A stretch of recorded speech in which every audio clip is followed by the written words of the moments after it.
Section 24 of 3 science fiction novellas by Leigh Brackett.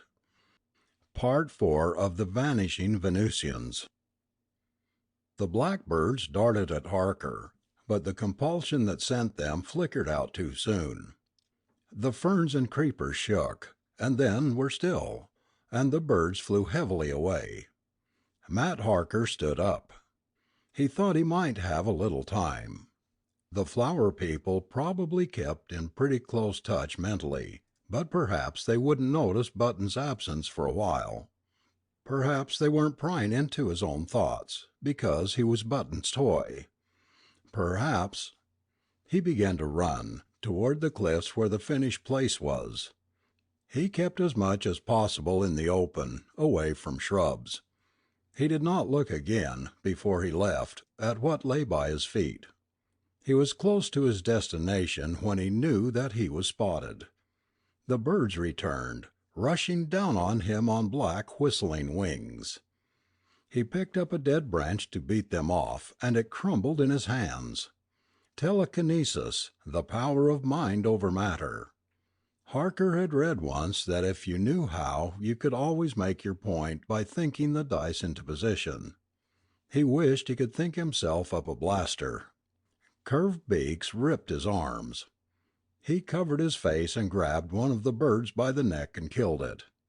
The other one screamed, and this time Harker wasn't so lucky. By the time he had killed the second one, he'd felt claws in him and his face was laid open along the cheekbones. He began to run again. Bushes swayed toward him as he passed. Thorny branches stretched. Creepers rose like snakes from the grass, and every green blade was turned knife-like against his feet. But he had already reached the cliffs, and there were open rocky spaces and the undergrowth was thin. He knew he was near the finished place because he could smell it. The gentle withered fragrance of flowers past their prime, and under that a dead, sour decay. He shouted McLaren's name, sick with dread that there might not be an answer, weak with relief when there was one. He raced over tumbled rocks toward the sound. A small creeper tangled his foot and brought him down. He wrenched it by the roots from its shallow crevice and went on.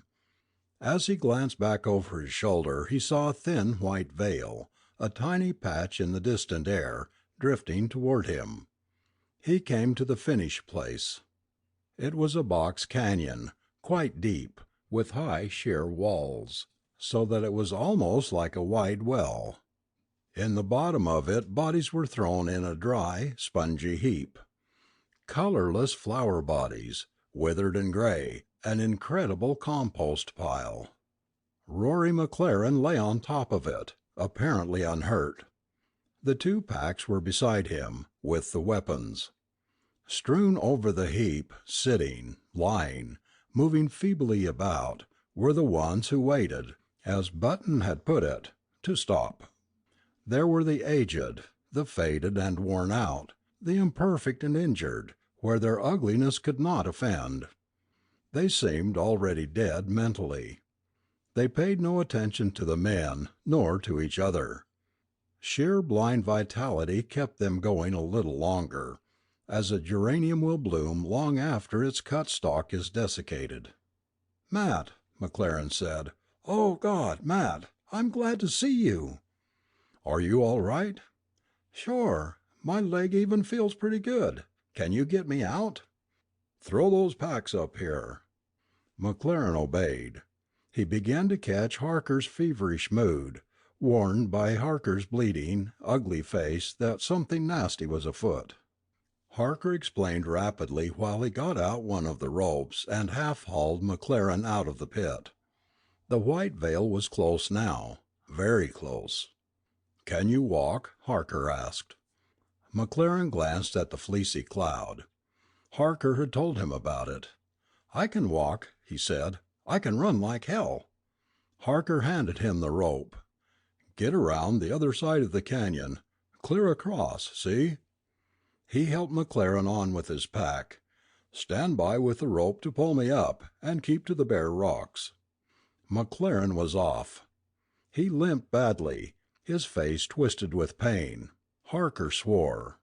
The cloud was so close now he could see the millions of tiny seeds floating on their silken fibers, thistledown guided by the minds of the flower people in the valley. He shrugged into his pack straps and began winding bandages and tufts of dead grass around the bone tip of a recovered spear. The edge of the cloud was almost on him when he got a spark into the improvised torch and sprang down onto the heap of dead flower things in the pit. He sank and floundered on the treacherous surface, struggling across it while he applied the torch. The dry, withered substance caught. He raced the flames to the far wall and glanced back. The dying creatures had not stirred, even when the fire engulfed them. Overhead, the edges of the seed cloud flared and crisped. It moved on blindly over the fire. There was a pale flash of light, and the cloud vanished in a puff of smoke. "Rory!" Harker yelled. "Rory!" For a long minute he stood there, coughing, strangling in thick smoke, feeling the rushing heat crisp his skin. Then, when it was almost too late, McLaren's sweating face appeared above him and the rope snaked down. Tongues of flame flicked his backside angrily as he ran monkey fashion up the wall.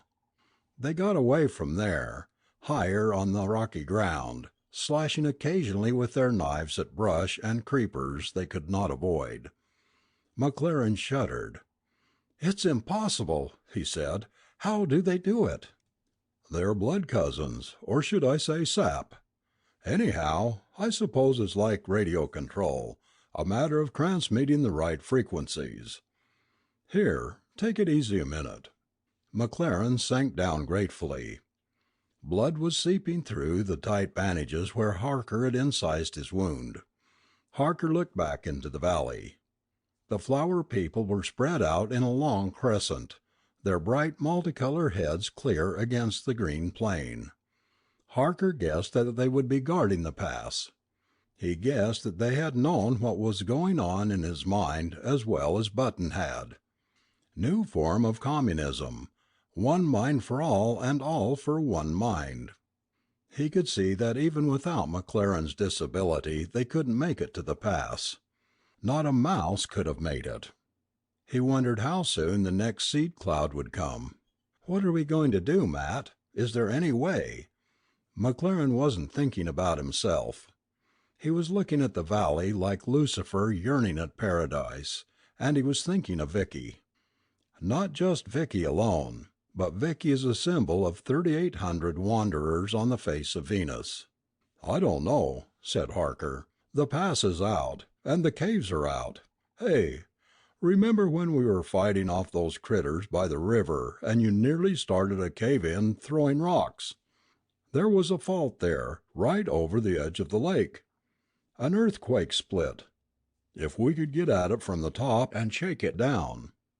It was a minute before McLaren caught on. His eyes widened. A slide could dam up the lake. If the level rose enough, the swimmers could get out. Harker gazed with sultry eyes at the bobbing flower heads below. "But if the valley's flooded, Matt, and those critters take over, where does that leave our people?"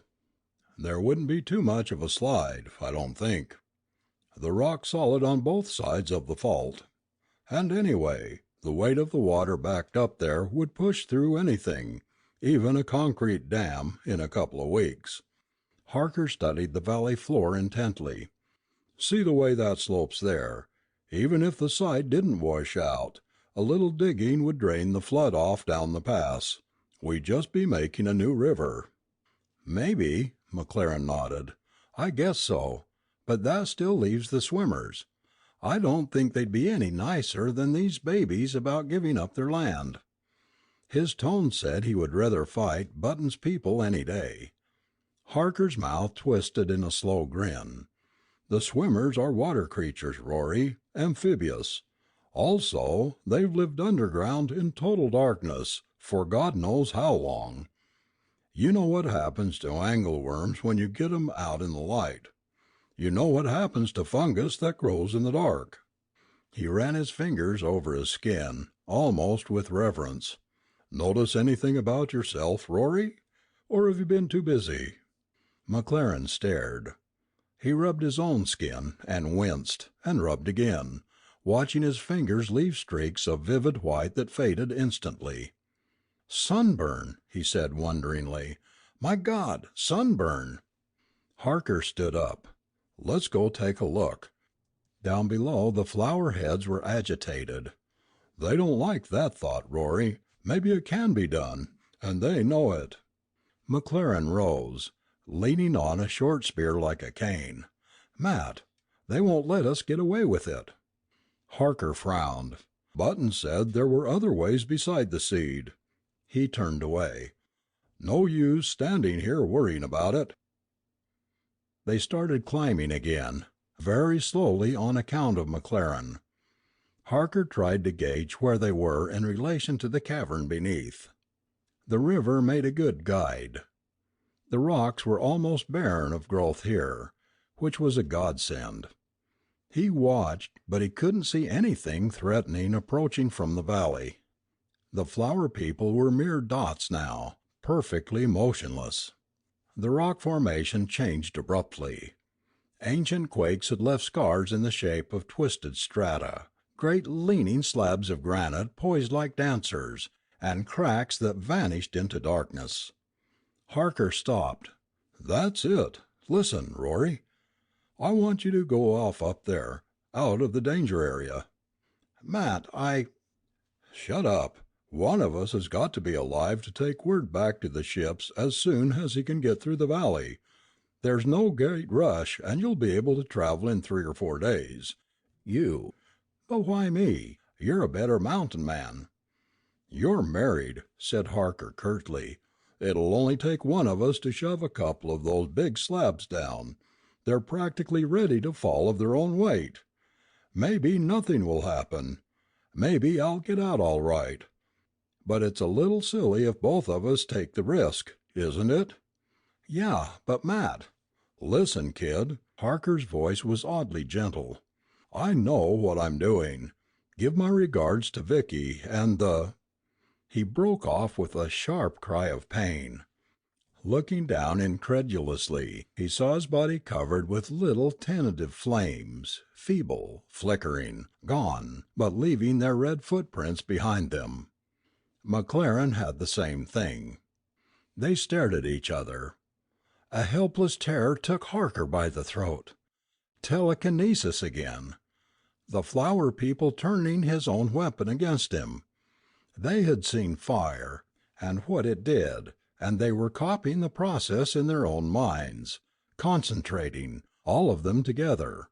The whole mental force of the colony centered on the two men. He could even understand why they focused on the skin. They had taken the sunburn thought and applied it literally. Fire. Spontaneous combustion. A simple, easy reaction, if you knew the trick. There was something about a burning bush. The attack came again, stronger this time. The flower people were getting the feel of it now. It hurt. Oh, God, it hurt. McLaren screamed. His loincloth and bandages began to smolder. "What to do?" thought Harker. "Quick, tell me what to do." "The flower people focus on us through our minds, our conscious minds. Maybe they can't get the subconscious so easily, because the thoughts are not directed. They're images, symbols, vague things. Maybe if Rory couldn't think consciously, they couldn't find him." Another flare of burning, agonizing pain. In a minute they'll have the feel of it. They can keep it going. Without warning, Harker slugged McLaren heavily on the jaw and dragged him away to where the rock was firm. He did it all with astonishing strength and quickness. There was no need to save himself. He wasn't going to need himself much longer. He went away 100 feet or so, watching McLaren. A third attack struck him, sickened and dazed him so that he nearly fell. Rory McLaren was not touched. Harker smiled. He turned and ran back toward the rotten place in the cliffs. A part of his conscious thought was so strongly formed that his body obeyed it automatically, not stopping even when the flames appeared again and again on his flesh, brightening, growing, strengthening as the thought energies of Button's people meshed together.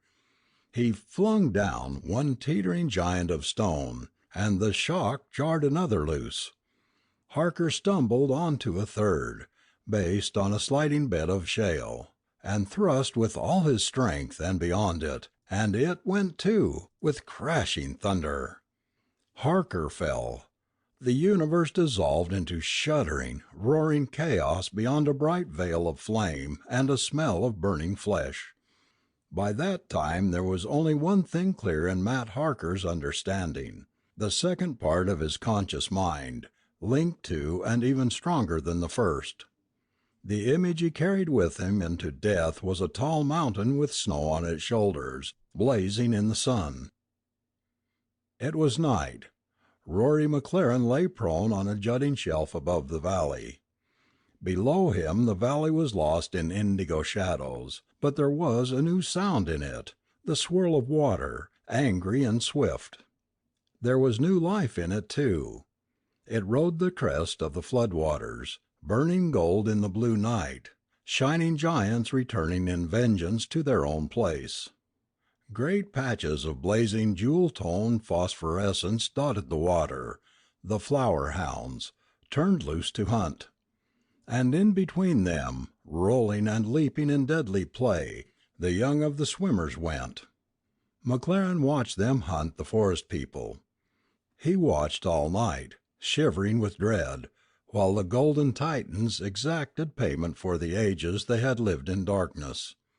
By dawn it was all over. And then, through the day, he watched the swimmers die. The river turned back on itself, barred them from the caves. The strong bright light beat down. The swimmers turned at first to greet it with a pathetic joy. And then they realized. McLaren turned away. He waited, resting, until, as Harker had predicted, the block washed away and the backed-up water could flow normally again. The valley was already draining when he found the pass. He looked up at the mountains and breathed the sweet wind, and felt a great shame and humility that he was here to do it. He looked backward toward the caves where Sim had died, and the cliffs above where he had buried what remained of Matt Harker. It seemed to him that he should say something, but no words came, only that his chest was so full he could hardly breathe. He turned mutely down the rocky pass, toward the sea of morning opals and the 3,800 wanderers who had found a home. End of The Vanishing Venusians. End of 3 science fiction novellas by Leigh Brackett.